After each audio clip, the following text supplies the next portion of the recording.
Hi, I'm Mikayla. And I'm Reilly, and today we'll be discussing the wars of religion in The Holy Roman Empire. We're going to start out by explaining some wars and events that took place in the Holy Roman Empire and tell you what their impacts were. And then we'll get to the big one, the 30 Years' War. But Mikayla, what if some people don't know what or where the Holy Roman Empire is? Good point, Reilly. Well, kids, it's simple. The Holy Roman Empire is made up of multiple joint unions of smaller kingdoms which held a lot of power in Western and Central Europe. As for its location, it is in Central Europe, primarily in the country we know today as Germany, and some other countries and islands surrounding it, such as the Czech Republic, Corsica, and Sardinia. It also included the kingdoms of Burgundy, Bohemia, and parts of Italy. The more you know. Now, moving on to the main point of this presentation, the wars of religion in the Holy Roman Empire. Let's start with the Peasant War in 1524. Although this only lasted a year and wasn't very successful, it had a major impact on peasants regarding their rights. Reilly, tell us why this war wasn't very successful. Why, of course. The peasants, although strong in numbers and pride, had no experience and money in tactical warfare, communications, or resources such as weapons. The Peasant War was brought on by many forces, including changes in social and economic factors, heavy taxation by nobility and the Catholic Church, religious changes with the Reformation, and the change in the old feudal system. In the end, more than 100,000 peasants and sympathizers were killed or had their land and privileges taken away, and this clearly wasn't a positive outcome. But it did raise awareness to peasants all across the Holy Roman Empire, and their voices were heard. Now, moving on to the next war, we call this one the Siege of Munster, which happened in 1534. This again also lasted for a year, but it did leave scars that can still be felt today. So we could talk about this in a lot of detail, but to spare the boredom, we'll shorten it to the most important things you need to know. The Siege of Munster was a complete Anabaptist takeover in which they wanted to create a new Jerusalem. The city was under Anabaptist rule for roughly a year, again, another short war. The Anabaptists wanted to enforce that infant baptism was invalid and that to be truly saved, Christians must be baptized as adults. So there are some individuals that were the leaders in this takeover, such as the Jans and the Bernards, but we'll use last names to avoid any confusion.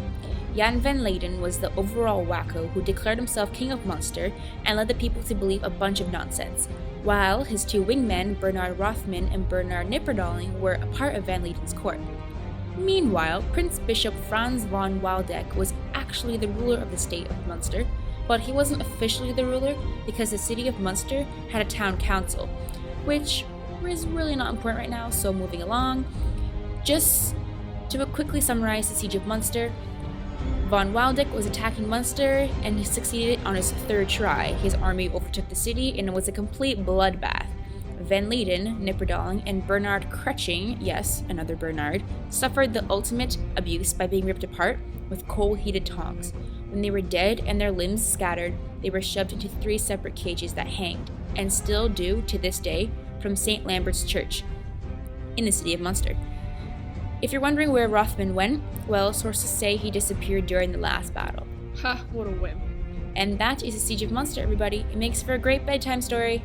Moving along to the Schmalkaldic War, which, surprise surprise, was because of religion. Wow, plot twist. I know, right?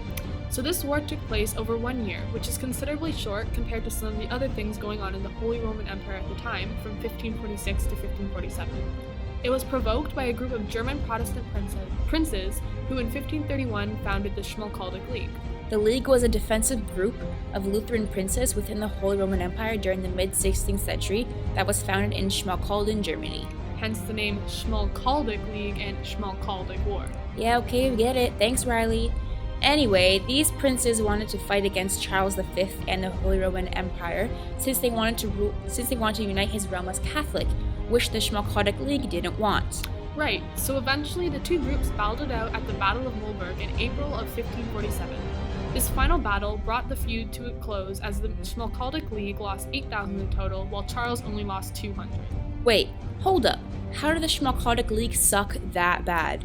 Well, the League's commanders couldn't decide on military action on the battlefield, which allowed Charles V to run through their defenses. Wow, that's pretty dumb. Extremely. But in the end, the Schmalkaldic War led to the Peace of Augsburg, which actually made sense unlike this war. Now, the Peace of Augsburg wasn't a war, but it was an important factor regarding Charles V and the Schmalkaldic League.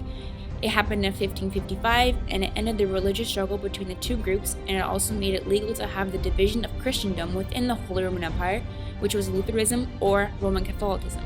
This is called Quis Regio, Ius Religio, which means whose realm, whose religion. The Peace of Augsburg only allowed these two religions and would not allow other religions such as the reformative Calvinism or those crazy Anabaptists. Any other practices of these forms would be considered heresy and punishable by death.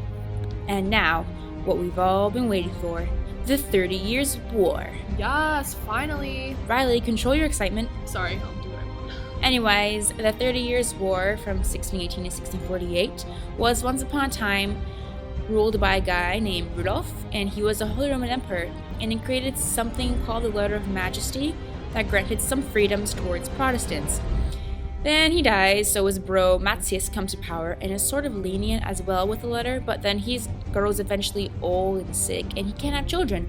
So he appoints Ferdinand II as the Holy Roman Emperor once Matthias dies. But for now, Ferdinand is king of Bohemia as well as a Habsburg, and he wants to halt the construction of Protestant churches because Ferdinand wants the Catholic rule to overcome any Protestantism.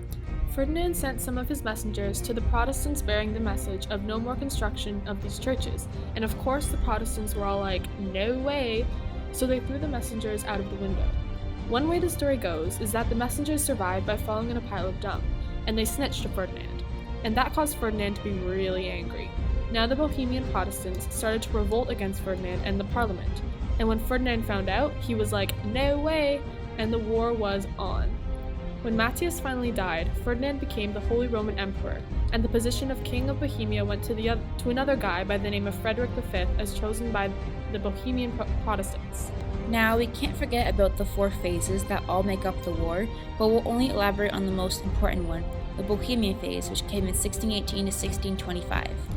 Yeah, that phase kind of started the 30 Years' War, where Ferdinand is officially the Holy Roman Emperor, and Frederick V and Frederick V is elected King of Bohemia. It is also the phase where the defenestration of Prague occurs, and the phase ends with a Habsburg and Catholic victory. In the end, the 30 Years' War ended with the Peace of Westphalia. The Peace of Westphalia was a series of treaties that ended the 30 Years' War and took a very long time to finalize. The treaty had came to these agreements: that the Swiss gained independence from Austria, the Netherlands gained independence from Spain, German princes secured autonomy, Sweden gained territory and money, France acquired most of Alsace and Lorraine, and the Roman Catholic reconquest of Europe is no longer a concern, and Protestantism would forever remain. And there you have it, folks, the wars of religion in the Holy Roman Empire. We hope you learned a fair share of history and never forget the happenings of the 30 Years' War.